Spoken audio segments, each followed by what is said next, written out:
안녕하세요. 손해사정사 이재영입니다. 이번 시간에는 우리 아주 중요한 내용인데요.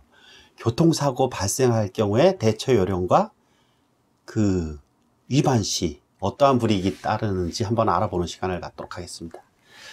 이 강의에 대한 내용은 이번 시간 거는 아주 중요한데 그 내용을 다 설명드리자면 너무 많습니다. 따라서 이 아래에 해설서에 이 내용을 자세히 설명해 놓았으니 부족하신 부분은 그걸 참조해 주시고 오늘 강의에서는 아주 핵심적인 내용만 말씀드리겠습니다. 교통사고가 발생할 경우에 평상시에 이에 대해서 생각해 두지 않으면 상당히 당황할 수 있습니다. 그 내용 그리 어렵지 않습니다. 핵심적인 내용들은 그렇게 어렵지 않으니까 이 포인트 몇 가지만 잘 가져가시기 바랍니다. 우선 교통사고가 발생했다. 크게 두 가지로 나누어 생각해 볼 필요가 있습니다. 하나는 사람이 죽거나 다치는 등의 인적 사고가 발생한 경우, 인적 피해가 발생한 경우와 그렇지 않고 물적 피해만 발생한 경우, 이렇게 두 가지로 나누어 생각할 수 있는데요. 우선 사고가 발생하면 대부분의 분들이 잘못 생각하고 있으신 분들이 많습니다. 사고가 나면 보험회사에 우선 접수한다? 정답은 땡입니다. 땡 아닙니다. 사고가 나면 이 모든 법이라는 것은 항상 상식이라 그랬잖아요. 일단 사고가 나면 가장 중요한 것, 첫 번째 인적사고 관련 부분에서 그 사상자를 구호하는 등의 조치가 가장 필요하겠죠. 사상자를 구호하는 조치의 대표적인 것은 당연히 119에 전화하시는 겁니다. 사고가 심하게 나서 만약에 척추뼈가 부러진 것으로 추정될 경우, 이러한 큰 사고의 경우에 자칫 그 환자를 등에 업고 병원으로 뛰다가 큰일 날 수 있습니다. 척추뼈가 더 부러지고 신경손상이 더 오고 출혈이 심해서 자칫 사망으로 이어질 수도 있기 때문에 전문가인 아주 심장이 멈추는 이러한 응급 상황이 아니라면 119에 전화하시고 피해자를 안전한 곳으로 대피시킨 후에 기다리는 것이 급선무겠죠.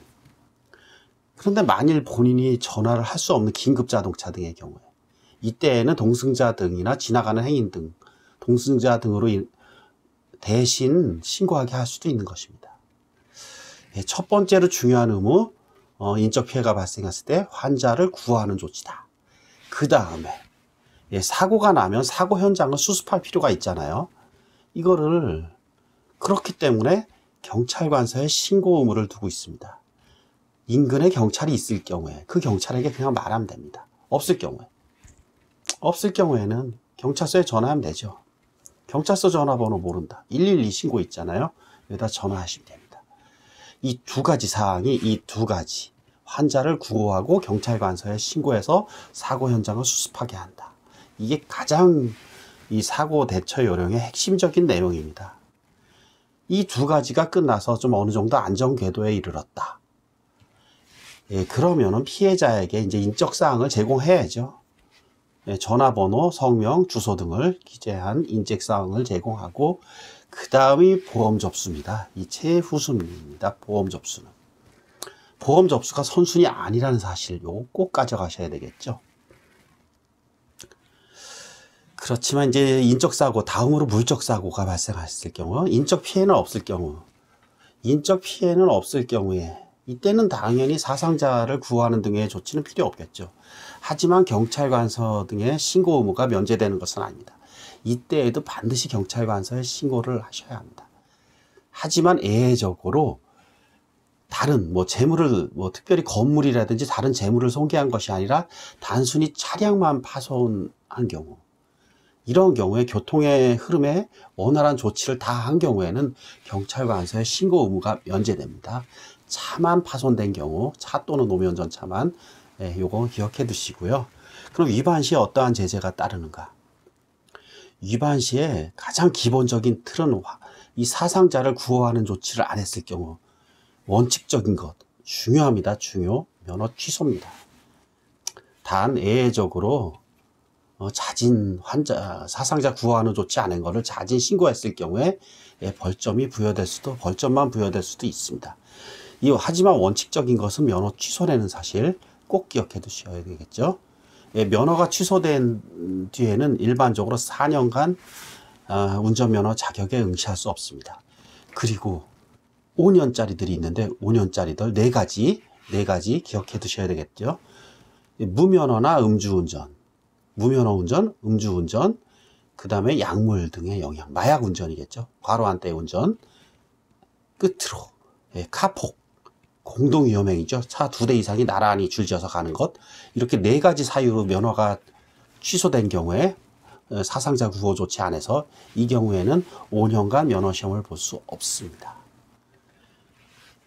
그리고 형사처벌. 원래 사상자 구호하는 조치 않을 경우에 형사처벌은 아주 강력합니다. 5년 이하의 징역이나 1,500만 원 이하의 벌금에 처해질 수 있습니다. 그리고 자칫 그래한 것도 이제 주정차만 손괴한 것이 분명하고 이런 경우에 도주한 경우, 이런 경우에는 그냥 단순히 벌점만 부여되죠. 벌점하고 단순히 벌점 15점. 그 다음에 범칙금.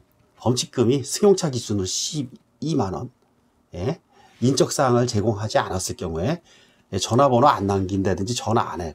그 피해 차량 운전수에게 이런 경우에 12만 원의 범칙금, 승용차 기준, 승합차 기준으로는 13만 원, 이륜차 기준으로는 8만 원의 범칙금이 부과됩니다. 이 밖에도 더 세부적인 내용들이 좀 더 많은데 이에 대한 것은 아래 해설서를 참조해 주시고 오늘 기억해 두셔야 될 사항. 교통사고가 나면 무조건 첫 번째는 뭐다? 환자를 구호하는 조치. 두 번째는 혼자 수습하면 우왕좌왕할 수 있기 때문에 경찰서에 신고해야 한다는 사실. 그리고 끝으로 그 다음이 보험 접수고, 보험 접수인 겁니다. 보험 접수하려면 당연히 피해자에게 내 인적사항은 제공해야 되겠죠. 인적사항 제공하지 않아도 이거 형사처벌됩니다. 기억해 두시길 바라고, 다음 시간에도 좋은 강의 이어갈 것이니까 이재형 손해사정TV 구독과 좋아요 부탁드립니다. 고맙습니다. 손해사정사 이재형이었습니다.